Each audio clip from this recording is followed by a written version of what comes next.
Today's episode is sponsored by P3R because they are gearing up for the marathon. The Dick's Sporting Goods Pittsburgh Marathon weekend of events all goes down May 2nd and 3rd.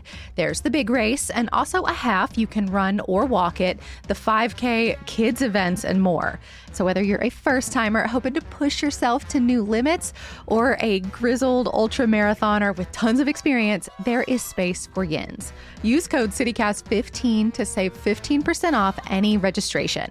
That's thepittsburghmarathon.com. Use code CityCast15 for 15% off any event.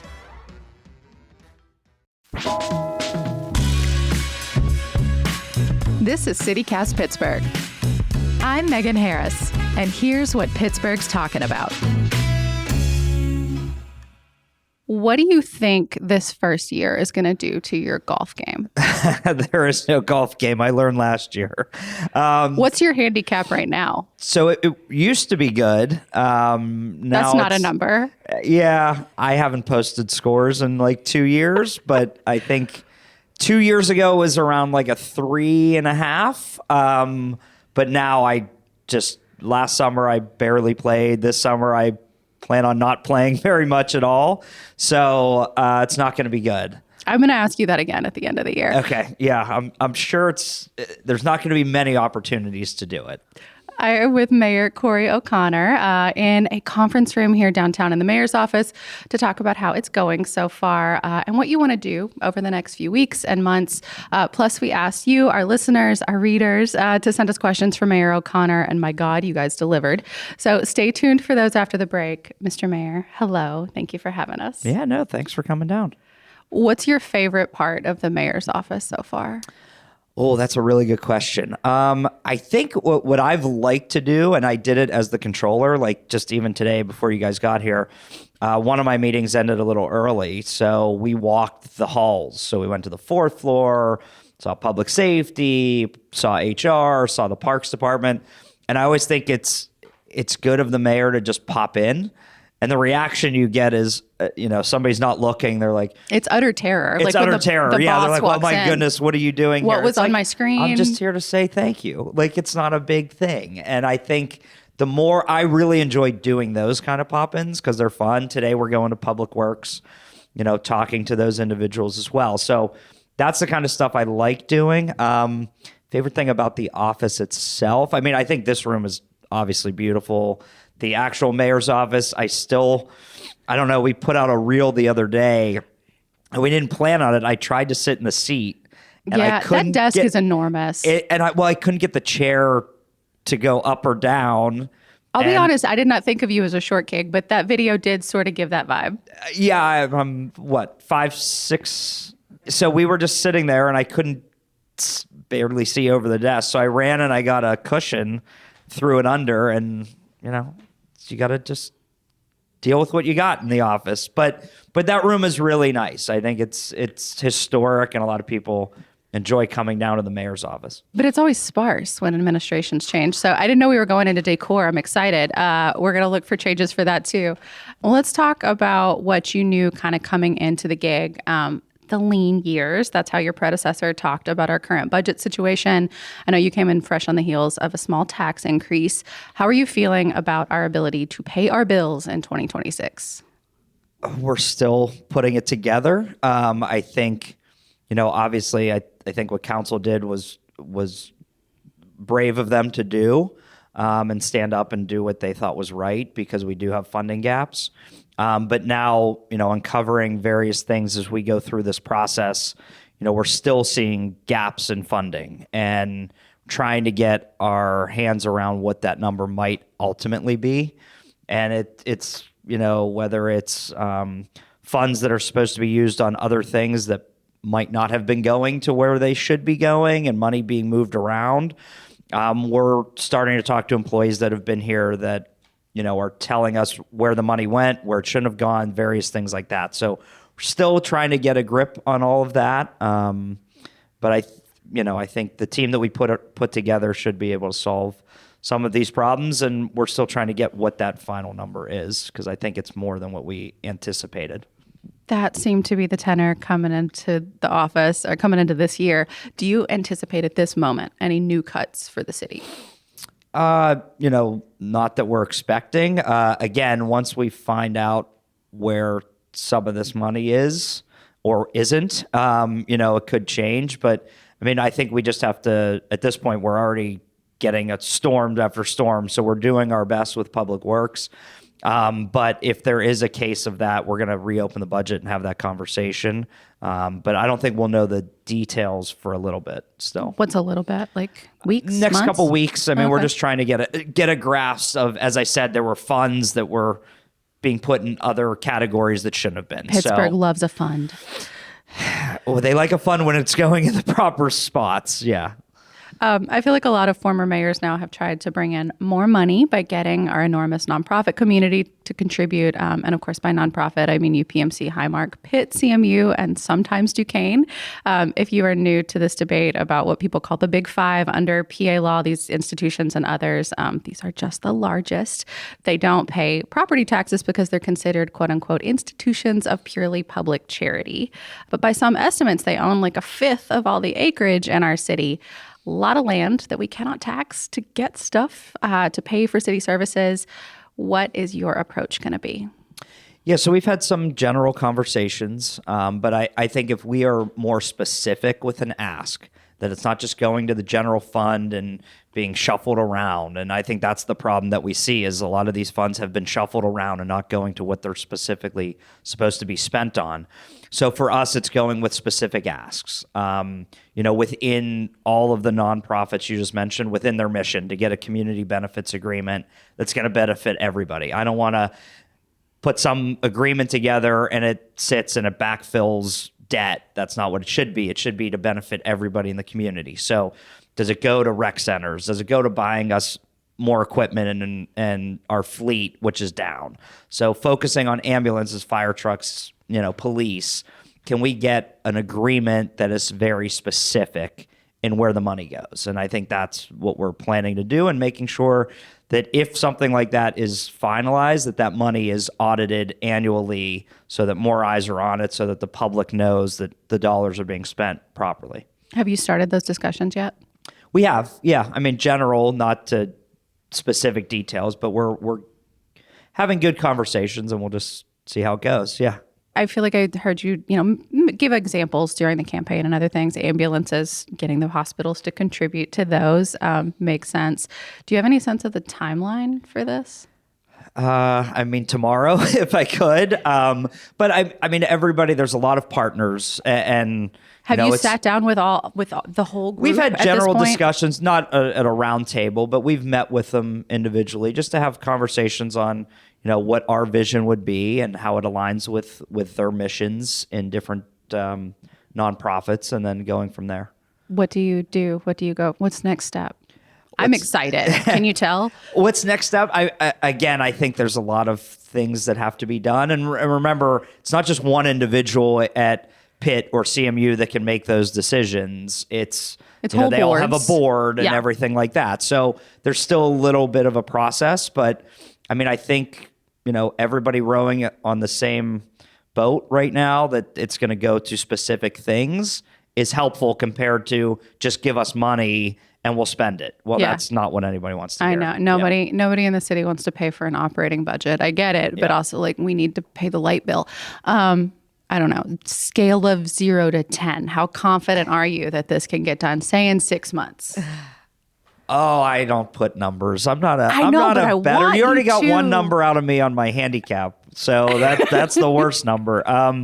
But no, I think you just, again, every day you're just inching the ball forward, and it hasn't been done in decades. So it's not the easiest thing to do, but I think conversations have been going well, and we'll just keep pushing for a community benefits agreement. Fine. Okay, let's other priorities. One of your first actions was an initiative focused on revitalizing business districts, so Main on Main. Give me an example of what you want to revitalize and what a mayor's office can do to get it done. Yeah, so there's a lot. I mean, the first executive order was on permitting, which, it's not for big developers who can pay lawyers to do a lot of the background stuff. This is for small businesses and entrepreneurs so that they're not waiting months for a permit. Even community organizations that want to build housing in their neighborhood, the sooner we speed those permits up for them, the better they can use their money and then get these projects up and running. So Main and Main, we used it as every neighborhood has that intersection that everybody goes to. And it's not always just a shop or a restaurant, but there's that connectivity. And I think those are the places we have to focus on. So whether it's cleaning up, whether it's putting in better lighting, whether it's providing facade grants to a new company or an existing business that already is in your main street. Now, those are the things that really get small business districts going again. And others are going to be anchors to larger developments. Like when we did the walkthrough on Homewood Avenue, we announced 44 units at the same time as we saw, a startup that needed support, as we see other things being constructed. So that's kind of the focus. So Main and Main is looking at those business districts, but also looking at intersections in neighborhoods that are vital, that have transit lines that everybody goes to. So yeah, we're really excited about that. And it's good to walk out in the neighborhood and talk to people. I've always said I learn more walking in the neighborhoods, talking to residents, than I ever will sitting behind the desk. They're not shy. They're not shy, and they shouldn't be. I'm their representative. I want to hear from them directly. And I think that's where we've really made a push the first few weeks, is to be out in the community as much as we can. And we're going to continue to do it. With something like Main on Main, I feel like everyone likes nice things. They want that. How do you balance that with people who are worried about getting, priced out of their neighborhood? If in fact the business district becomes really nice, can I then afford my home? Yeah. I think that comes to, depending on what we're doing with the Main on Main projects. Like I said, everyone's different. So South Side's different than North Side. Every small business district is different. I like how you picked groups of neighborhoods too. Well, but they're all Carson has a different vibe. They have 4 different business districts. Right. They all have a lot. But I think, for us, it's making sure that when there is a development, and the development we announced was 44 units, 85% are affordable.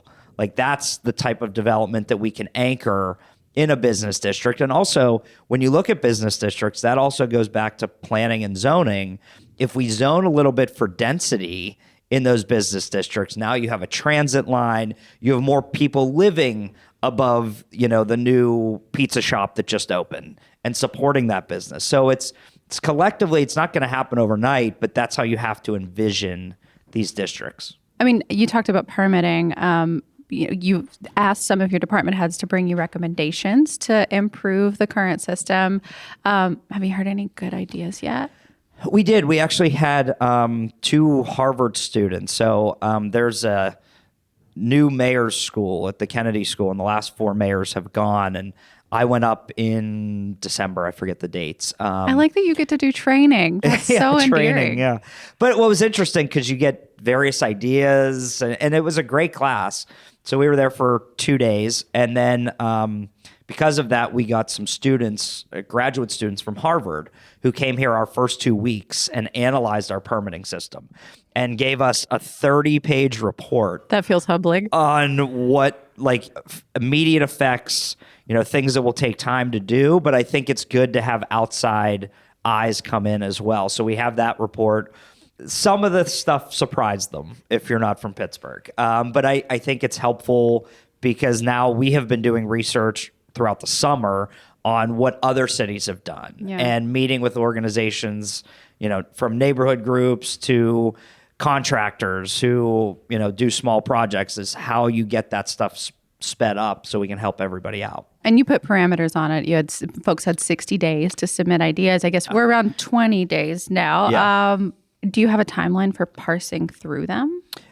I would probably be able to say there are going to be some minor changes we can make, hopefully leading up to that deadline, and then seeing what the whole overhaul would look like once we get to that 60 days. And then whether it's legislation that needs done, whether it's internal changes, we'll know that. We've seen that some departments are just overloaded with permits, Like and they people don't need asking to for be. them, and it takes too Well, long. not even asking, just we're asking. The somebody city's else. asking The city's to ask going permission too for something far that's ridiculous. For like 6 permits for one little curb cut. Like there's got to be a limit to what we're asking for.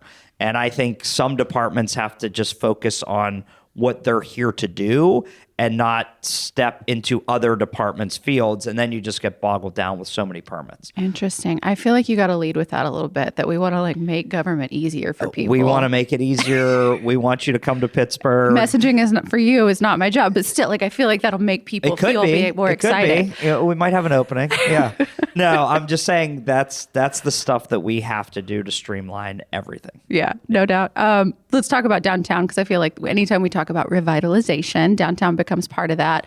You're back in a proposal for a special tax diversion, and I think I'm following this correctly, that this is a little maybe overgeneralizing, but you're going to Robin Hood some property tax revenue from other neighborhoods to help fund downtown, including downtown, but to help fund downtown, right? Like, yeah, I don't know that we're Robin Hooding it. I've never heard that term before. Things that are going I know well. Robin Hood. I know in the Robin Strip Hood. District Yeah. and downtown and part of the North Shore would help fund things that you need downtown. Yeah, so they're all connected within what we're doing as a TRID. So it's a transit-oriented development. So those lines impact all of those neighborhoods. Right. So we're going to capture that revenue so that we can build up a larger fund that's going to also be used in those districts. It's not just going to one spot.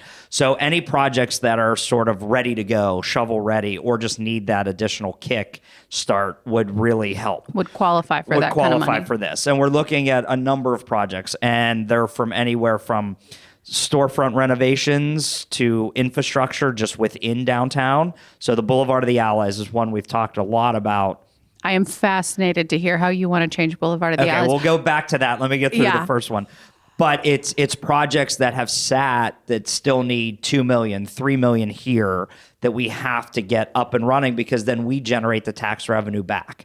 And it enables us to create more housing faster, create more office space, to create more storefronts. Do we need more office space right now? I feel like some leasing need is tough. renovated. I mean, I think that's the other thing, is it's not just, you're not going to get 20 companies that show up, but how are you going to use this model to renovate buildings so that they are ready to go? If a startup that wants to do light manufacturing is a little too hard downtown, but a robotics company that wants to locate downtown, but the infrastructure is not there in the building. Yeah, the downtown partnership keeps talking about law firms, but they want it to be nicer. Architecture firms, like it has to be fancy, and a lot of our building stock isn't. Yeah, I think the architecture we have on these buildings is very unique. It's stunning on the outside, but like the inside, a lot of it just like is one, it needs love. But also, again, storefronts are a big thing, because when you're walking through downtown or when you're driving downtown, you only see the first 2 floors. And I think making those as vibrant as we possibly can. And I know, in a couple of days, or actually tomorrow, Point Park is announcing a very big artist moving to Pittsburgh, which I think is very unique. Okay, who's the artist? Because as people are hearing this, actually, it will be tomorrow. So The Weeknd is actually going to be working in Pittsburgh now. It was between Pittsburgh and LA, and he's going to be opening with his, I believe it's called X House. His company is going to be opening a studio in connection with Point Park, which now puts us on the world stage when you're talking about artists coming to Pittsburgh, especially to help revitalize downtown and partner with young students who want to get into the music field. Just gives us another leg up. So I think, building momentum with our fund downtown, that we have to get through all 3 taxing bodies. But if we do, now all of a sudden projects that have sat stalemate with affordable housing downtown that now can be done, those property values, which we see are decreasing, now all of a sudden get bumped up. And then, for us, getting them back on the tax rolls at a higher number, we actually benefit more long-term by doing a plan like this in the city. So that's the reason to do this early.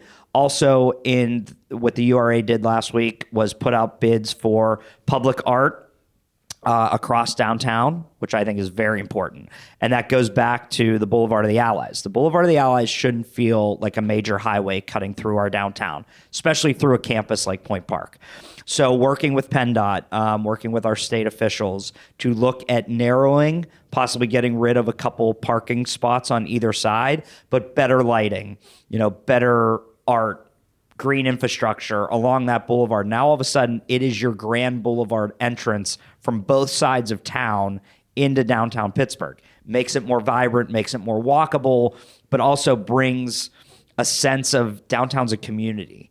And, by having highways going through it, doesn't feel that way. And to be clear, are we talking about like the flat part when you come off of the on-ramp? Yeah, we're talking about basically if you could go from Smithfield to Stanwick. Okay. That long stretch there, right through the campus. My brain was dreaming about the long, scary part that goes into the East End. But we'll start with the flat part. Oh, that's more, that would be a big PennDOT conversation right? Than us. But this is, there's a lot of stoplights. How do you amplify opportunities on the boulevard? And I think doing little things like, again, lighting, green infrastructure, art along the drive makes it more of a special boulevard for all of us. I guess in terms of timing, we've been talking about $600 million for downtown for a while now, leading up to the NFL draft.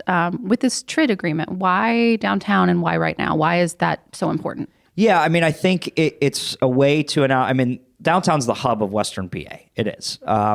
And while we're doing all of the projects in our neighborhoods, which is why, to me, Main and Main was really important to do that first, to show that this is our downtown, this is our neighborhoods. You announced one within days of the other, but Well, the other one takes a lot longer. Main and Main is something we can initiate right away, but also going in neighborhoods, doing cleanups.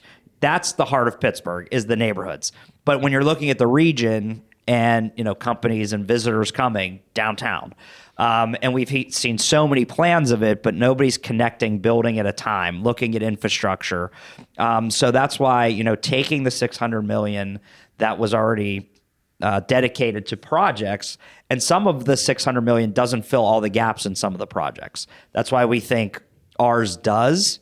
And I think you have, Market Square is going to be completed. Point State Park is going to be done for the draft. Arts Landing will be completed relatively soon. So those are all the big infrastructure needs that make it more vibrant in those areas. But then start looking at, how do we fill spaces here? Can we have more boutique hotels that we haven't talked about in a long time? Not just for visitors, but even for somebody that wants to spend a night downtown and go to a movie, or not to a movie, to a show. Yeah. Those little things go a very long way in making downtown more vibrant for everybody. I feel like I've seen so many people here in Pittsburgh, just because the economy is, staycations are becoming increasingly popular. So I've heard a lot of people talk about spending a night downtown, spending a night at one of the historic hotels in the East End or the North Side. I don't know. I feel like there's something there. Oh, it's a market that we haven't tapped into in a long time. And if you look at, if you walk out tonight at 5, 6 o'clock, every restaurant downtown is relatively full. And I think that's a good sign. And I think the more we invest, the more opportunities by creating more storefronts that are available, not for big steakhouses. They have their money and they know how to do it. But for an entrepreneur that never thought they could be open in downtown, how do we get you downtown? And I also think the draft is a great way to do this, because there's about 50 plus storefronts that we want to have filled for pop-ups throughout the draft. So if you're an entrepreneur and you've thought about, coming downtown, and it could be a variety of things. It could be, you want an art studio. Hey, do you mind doing it downtown in a storefront so people can see your art? Displaying all the culture that we have in Pittsburgh, especially that week or the month in the draft, is going to be helpful. Yeah, I was really excited to see that program. I hope it continues in some form after the draft. Oh, I agree. It has to continue. The more we can amplify the stuff that we have here, the better off we all are. Yeah. Before we move on downtown, I've seen a good amount of criticism about a line in your inauguration speech. We have talked about it on this show, but you said that, quote, public safety isn't a statistic, it's a feeling you have when you walk down the street. I'm guessing you've heard some of the rebuttals to that. like whose feelings are we catering to here? I'm wondering what you say to people who maybe heard that clip and are a little bit mad about it. Yeah, I mean, I don't follow social media, so if somebody said it, they said it, or whatever they're saying. Yeah. But I mean, look at statistics. We can't rely only on statistics. So for us, that's talking about, when somebody's living next to a dilapidated house that the city owns that's going to fall on their house. When I'm taking kids for walks to school and they walk to school by themselves, usually not without their parents, and there's crosswalks that aren't being taken care of. There's sidewalks that are cracked. People with disabilities who need wheelchair access, and we don't have curbs that accommodate them. Now they're in the streets. Like, those are not statistics that will ever pop up. So for me, that's what we're talking about, and the stuff that we can maintain in the city that we're not doing. That, if my son or daughter's walking to school and they have to run across the street and there's no lighting there, it's those little things that we were talking about. Whatever anybody said publicly, I don't know, but that's what we were discussing. So I'm not sure what the comments were on social, but it's those little things that we weren't taking care of, because then we went into talking about redding up and why it's important to do those things.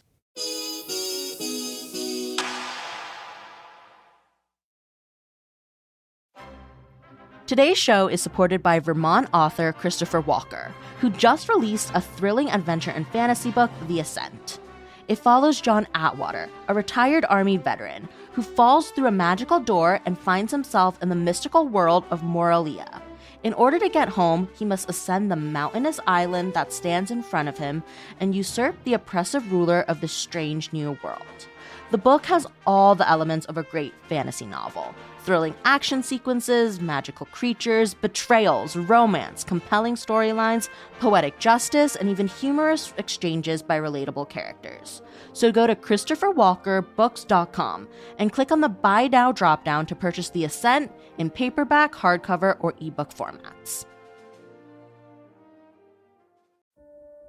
Today's episode is sponsored by the Pittsburgh Opera, which is presenting Pittsburgh's premiere of Benjamin Britten's Curlew River.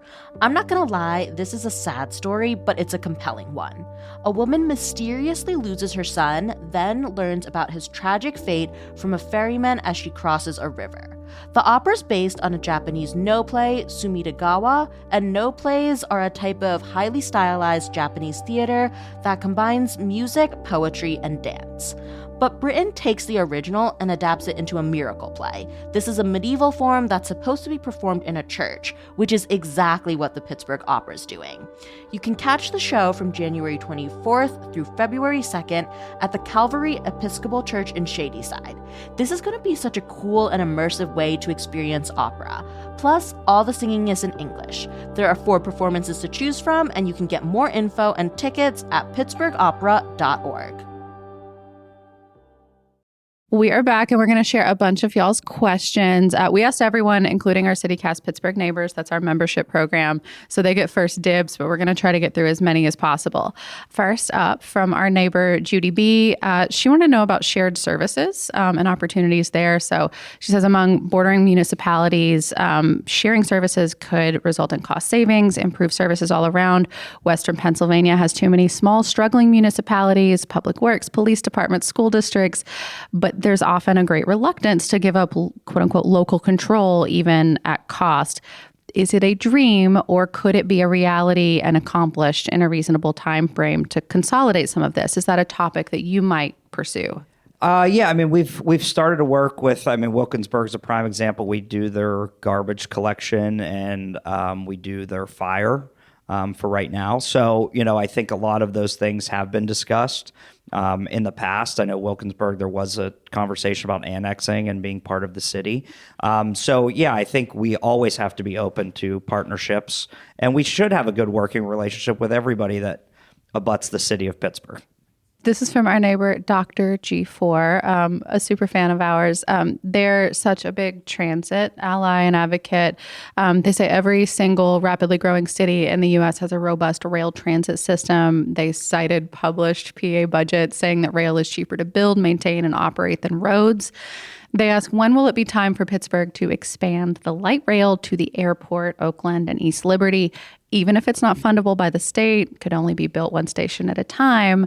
They feel like this is the thing that we are lacking the most compared to near peer cities. Yeah, I mean, the rail to the airport it's always been discussed.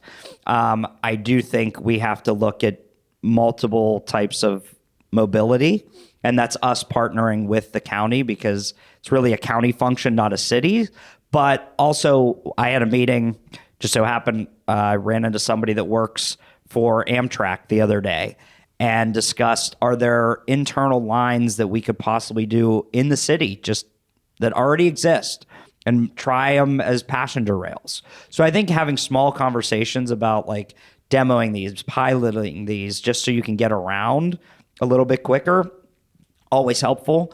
Because we know that, transit's a big issue. And I think when the BRT is up and running, that should hopefully speed up a lot of transit connections so you can get places quicker. But yeah, I think that's definitely worth a conversation. And we've actually seen it. Philadelphia does it, and they call it a flyer, so creative name. But if you look at what they've done, there's like a system that gives you like 3 or 4 stops, and that's all that they do. And I think maybe there needs to be a conversation, especially around young people at the universities who may not want to go on the system that we currently have. Is there a way to expand like an internal process? And I think it's definitely worth discussing. And I think, during the draft, we can see, alternatives to how we do regular transit because a lot of roads are going to be blocked. So when we're talking about transit and we want people to get in and out of town and into our neighborhoods, what is a system that we're looking at specifically for the draft so that we can maybe build off of that we had so many riders from the cultural district to the Strip to Lawrenceville to Bloomfield. Let's say that's a route for the draft. What did that produce and can we capitalize on that? Are we running, going to run shuttles like that? It's all there. There's discussions of how we would do it. And then obviously you have a lot of people coming in from out of town. So there's going to be shuttle drop off points. And I think everybody's going through that right now, especially Ubers and Lyfts. Is there going to be a parking spot dedicated to them as they do drop off? So all that stuff is being discussed and finalized. Yeah, I can imagine just navigating all the hotel shuttles, for example, could be a lot. But if the city or the county, because our bus system is part of an authority that's separate, but if they could offer something like that, that would be really cool and probably free up a lot of traffic. Yes. Yeah. So I think it's worth a conversation. Yeah. From our neighbor, Susie B.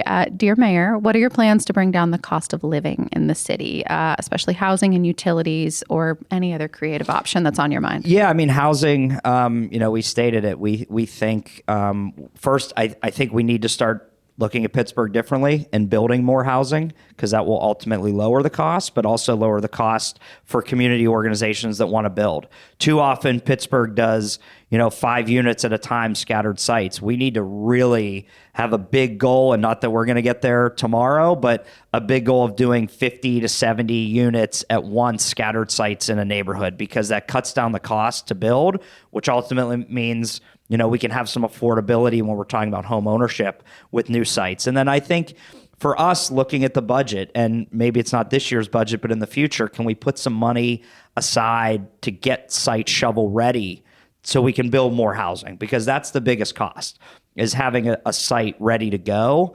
And then you talk to, it was mentioned in the question, utility lines, gas lines. Are there ways to, have a partnership where they're waiving tap-in fees so that a community group can build a house and it's not going to cost $500,000, it might be $200,000. I think anything we can do in bulk to save those numbers will make Pittsburgh more affordable and also put more units on the open for people to buy. Yeah, if we do get a surge in housing stock, which truly that, yes, yeah, please. We're short 16,000 units right now, 6,000 affordable. If we do that, do you think the housing prices then come down? I would assume there are because there's more supply and demand. So, now. But we're also trying to get outsiders to come in, and Yeah, their but money you is need usually places worth more for them to build. Yeah. And a lot of cities have actually stopped the conversation on units and started talking more on bedrooms. Because, okay, let's say I build a 130 unit building in a neighborhood. We'll pick any one. Doesn't matter. 130 units I just built, but they're only one bedrooms.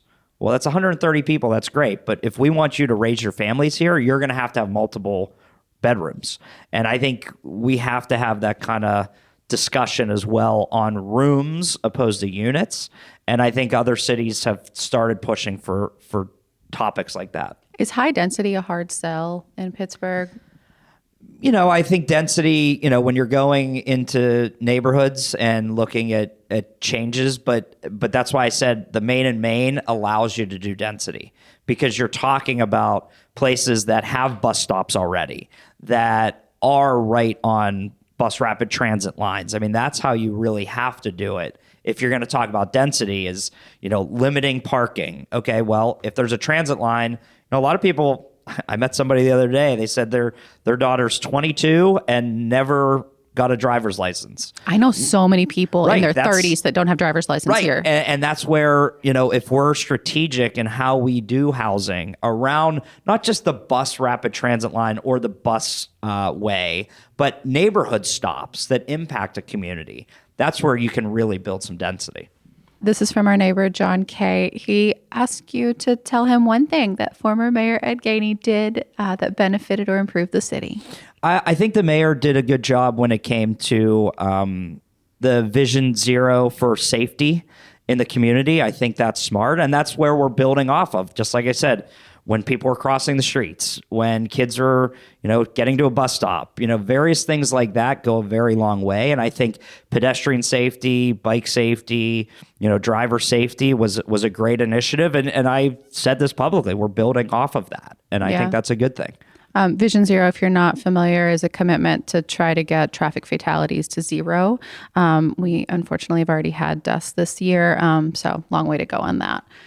Our neighbor, Diane T., wants to know about the city's compliance with the dark sky ordinance passed in 2021. We actually got multiple questions about this. The original plan was to require the city to follow the ordinance first, then do public education on the principles, and then extend the ordinances to residential buildings and businesses. She was wondering, the streetlight program, for example, changing all of those out. That's an example of something that's part of it. But she argues that public education part of it has been lacking. You have to call 311 if you want your streetlight, the new really nice streetlights, to be dimmed at the right time. There was an LED. I don't know where the contract stands, but there was an LED bid out for lights. I don't know where it stands right now, but we would definitely look into it. It's like 40,000 streetlights that, assuming the project is still ongoing, was supposed to be complete in 2027. They've made a lot of progress, at least as of a few months ago. Last time I looked. know we had to do some inspections on poles recently because of the tragic incident that happened. But yeah, I think there's a lot of that needs to happen.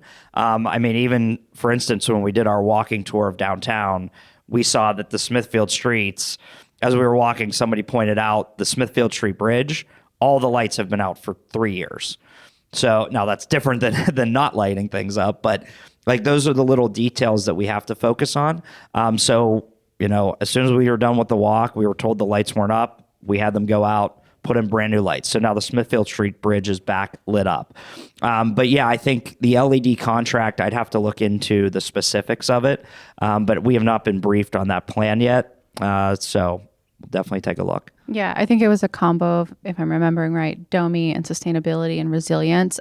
Yeah, that's the other thing on sustainability. I know that there's the citywide comp plan.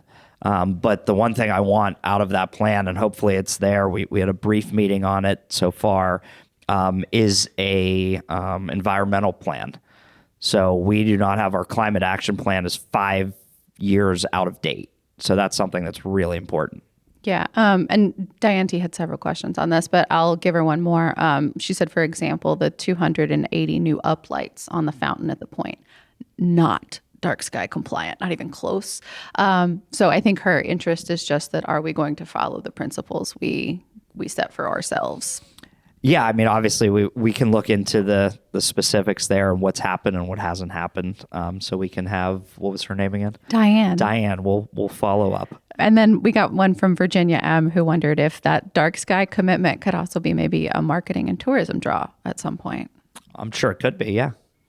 A lot of people want to know what we could potentially do about ICE, federal immigration agents in Pittsburgh. You have said the city will not cooperate with ICE, but we've seen in Minneapolis and other cities that just because a mayor says that does not mean that the federal agents are going to comply or come anyway. Are you doing anything right now to proactively prepare for ICE? Well, I mean, we said it that, we're not cooperating. Our chief of police, who we've nominated, and public safety, that they're all on the same page. And I think there's a lot to it. I mean, obviously, not only making the statement, but making sure that we follow through with that through rank and file is important. And I think the other reason to do this, and I ran into somebody who just got his visa, actually, it was his son and my son are in daycare together, and went to his house, and he said something that, hey, I just got to Pittsburgh a couple years ago, and when I got here, I actually had a visa issue, and it was resolved. And I said, well, and he was talking to me about ICE, and I said, you're actually one of the prime reasons why mayors need to stand up and say we won't cooperate, because the fact is, if he and I were walking down the street, or you're walking down the street with somebody, and they might have an immigration status that they're concerned about, or maybe it's pending. We know a lot of cases where if something were to happen to me, he himself would be hesitant to call 911 for an emergency because he's worried that, immigration's going to come after him. Yeah. That's why we have been very, we were public. We made the stance throughout the election. We made the stance the other day. We want people to know that when you call 911, there's no partnership. Call for emergencies, because, we want you to be safe in your neighborhoods. And I think there's a longer conversation to it. And, the Democratic national, the mayors, the Democratic mayors have put out statements before, and we're actually going to DC. There's a meeting next week. I mean, I think it's beyond just calling 911, though, right? Like in cities where this is happening, like we've heard over and over again. I heard an interview this morning on NPR where they were talking about how people aren't seeking basic medical treatment. They're not getting checkups. Oh, that's what I meant. It's all the way through. Yeah. They won't send their children to daycare because their children aren't being protected in those environments. It's just, it's across the board. How do you expect Pittsburgh police to handle it if they are dispatched to an event? Like there was a video that circulated, for example, where Pittsburgh police were sent to monitor, for lack of a better word, ICE agents in Mount Washington. You can see on the video, they're standing there. I assume they're making sure that everything goes well, but they're required to go where they're dispatched. Like that's part of the mission of being an officer. But to the general public, that looks like they're participating. Yeah, I mean, if a 911 call comes in, we have to take it. I don't know, when did that incident It was a couple of months ago. Months ago, yeah. So, I mean, I think it's, again, having the chief and everybody on the same page that if a neighbor calls 911, we have to go to a call. But then when they're, we are not going to have a cooperation. But if there's an emergency and something happens, not with that organization, but just internally, we have to attend a call. And then when we're there, obviously the officers will see what the situation is and go from there. Yeah. And I know Director Williams and Chief Lando aren't even official yet. We're working on that. Yeah. But will there be policy, I guess, at some point about what to do? They've said it publicly. I know they've been meeting and telling officers. So, yeah. Do you anticipate any measure of discipline if, for example, an officer does decide to help ICE of their own accord? I shouldn't comment on anything like that. Just because, obviously everybody knows my stance. But, we can't talk about discipline with officers in a hypothetical. We'd have to see what happened. Yeah, some of those questions were coming from Kyle N. and Alicia G. Lynn B. Just wanted to put in a plug for the Healthy Active Living Centers, particularly Greenfield and Beachview, who have respectively very large Chinese and Latino communities. One more, what do you do as mayor if you find out a Pittsburgher has been detained? Well, I mean, I think you'd have to figure out, again, the circumstances are always different. Do you have an avenue to figure out the circumstances? Because a lot of times that's also a mystery. If something like that were to happen, I mean, obviously, I don't know that we would be notified unless, somebody knew who he or she was. And then we'd obviously talk to the law department to see where it would go. Terry Z has a relevant one for this season. Terry says, where are the damn snowplows that they've lived in North Oakland for 5 years and have never once seen a snowplow anywhere near their street? What gives? Let us know your street. But, I think, our acting director, John McClory, has been out pre-treating. And I think that's what we've lacked for a while. We don't go aggressively and pre-treat our roads. And I think that's going to be big. And then we know this weekend we're expecting, I've heard anywhere from 5 to 20 inches. So who knows what that's going to look like, but they've had a meeting at Public Works today already to talk about it. But yeah, I mean, I think it's something that we have to do a better job of. We've gotten a lot of concerns, not just when I was in office, but even on council. Okay, what can we do? Those are the basic services we have to provide. So, being proactive opposed to reacting to situations, hopefully will help make sure that street is plowed, whichever street that is. Let us know. Yeah. A couple of jobs questions. Ed G wanted to know what the administration can do to specifically attract manufacturing jobs. And Jed S.A.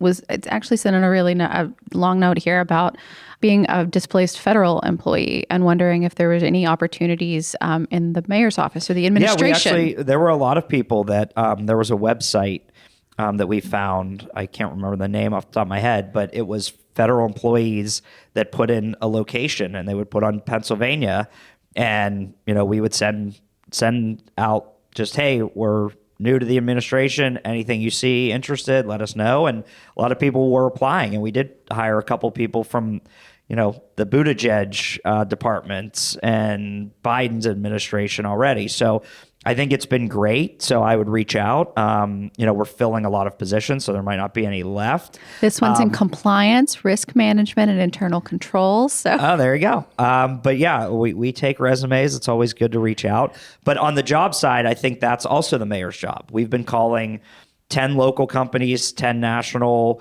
people that are startups, robotics companies. How do we get you to expand in Pittsburgh? How's your restaurant doing? What do you need help with?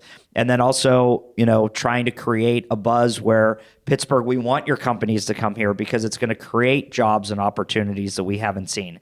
And we have land, we have space, we have empty buildings. Let's utilize them and, invest in a full jobs plan so that we can create, opportunities for growth as well as, create wealth in our neighborhoods that haven't seen it before. So we have to provide opportunities, but we are very aggressive in calling local and national companies. Yeah, we got about 5 minutes left, so we're going to try to lightning round these last ones. Okay.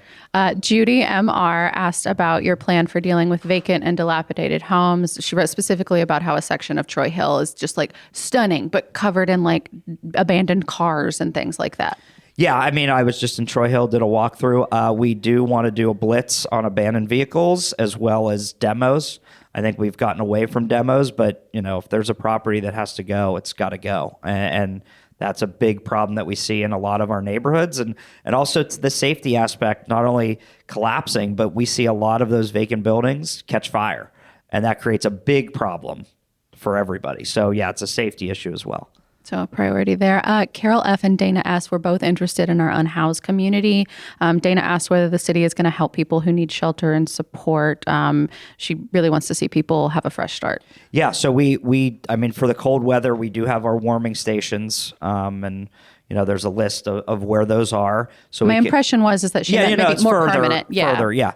So I think partnering with the county, because when I was the controller there, the county gets roughly $1 billion in DHS. So figuring out, where the gaps are in the system so that we can help maintain that. But also, we have to take it on, and we have outreach workers already. We have social workers that are in the streets, in the neighborhoods. And this is something that I've always supported.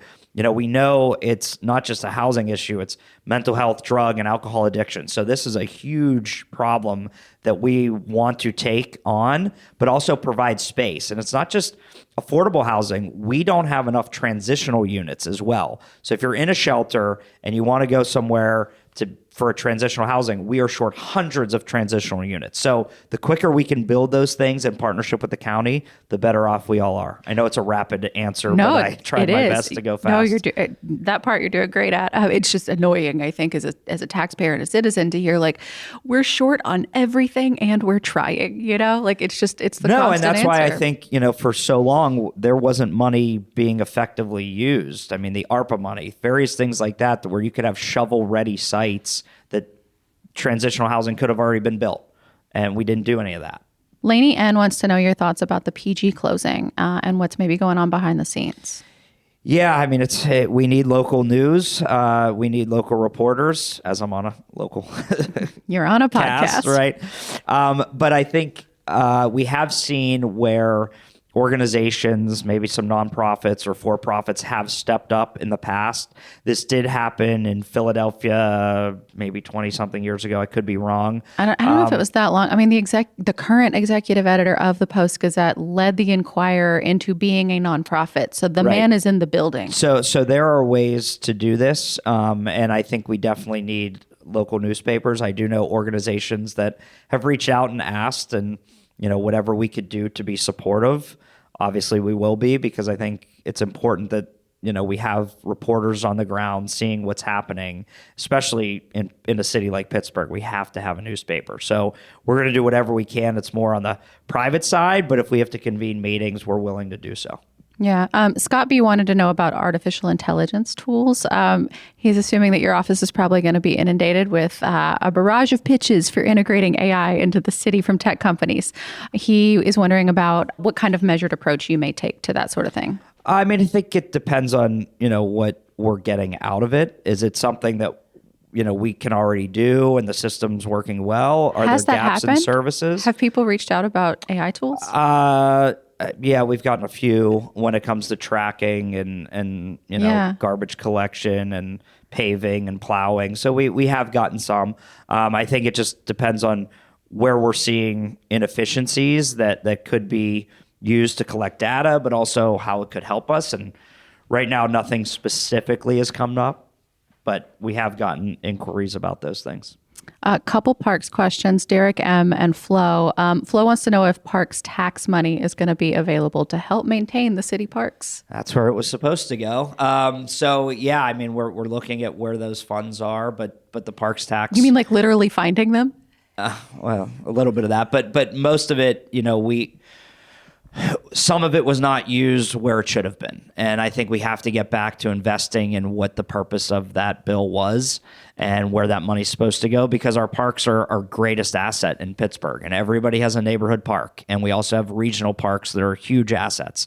So, and I actually chaired Parks and Rec for 8 years on council, so I loved it. And that's why, those healthy, active living spaces are so important to everybody. So yes, that money needs to be spent back in the spaces that it should have been spent. And Lori S. wants to know about your plan for trash and litter removal.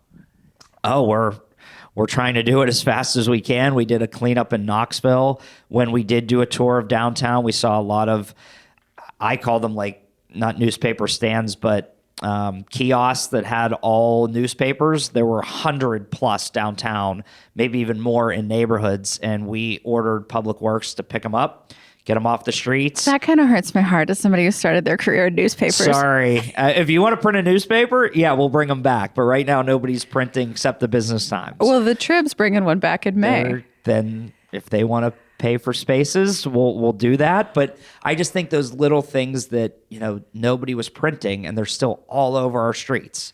There's no need. They're not only are they eyesore, but some of them get knocked into the sidewalk. So now you have people that can't walk on the sidewalks. It's a problem. So we collected at least over 100. So the more we do, the better. Well, as a journalist, I feel like I have to say the Post-Gazette is still printing till May, so we have that. I don't think they use the stands. They may not use the stands, though, but 2 days a week. If you're using the stands, that's fine. But It's if you're still a not, thing. that's a problem. Yeah. Anything else that you are tickled to take on in your first 100 days? There's a lot. I think we'll be back on the show and give you another update in a few months, I guess. I hope you get in like one game of golf, like a simulator, like something just for fun. If I can, I'll try. I'll let you know if it goes well or not. Between now and then. Mayor O'Connor, thank you so much. No, thanks for having me. And thank you to all of our listeners for writing. And if we did not get to you, I am so sorry. Like I said, priority went to our CityCast Pittsburgh neighbors, but please keep emailing or calling. Our Get Nebby hotline is 412-212-8893. And we'll try to get you to the top of the list for next time. Mr. Mayor, there's going to be a next time, right? Yes. We'll talk to you. Sorry, I put the mic down. I thought we were done. Sorry. Yes, there will be a next time. We'll talk to you soon. That is all for today here on CityCast Pittsburgh. A couple clarifications today. That incident with Pittsburgh police officers and ICE that was videoed on Mount Washington, that happened in December. And about the weekend coming to Pittsburgh, alas, he, the artist, is not personally moving here, but an arm of his Toronto-based, globally focused think center is. It's pronounced house. According to the website, it's like a cross-disciplinary incubator or accelerator. Whatever it is, I am excited to see what they cook up with Point Park here in Pittsburgh. You can support us by becoming a CityCast Pittsburgh neighbor and get your questions read first when we talk to the mayor. All the details are at membership.citycast.fm. We'll be back tomorrow with more from around the city. We'll talk to you soon.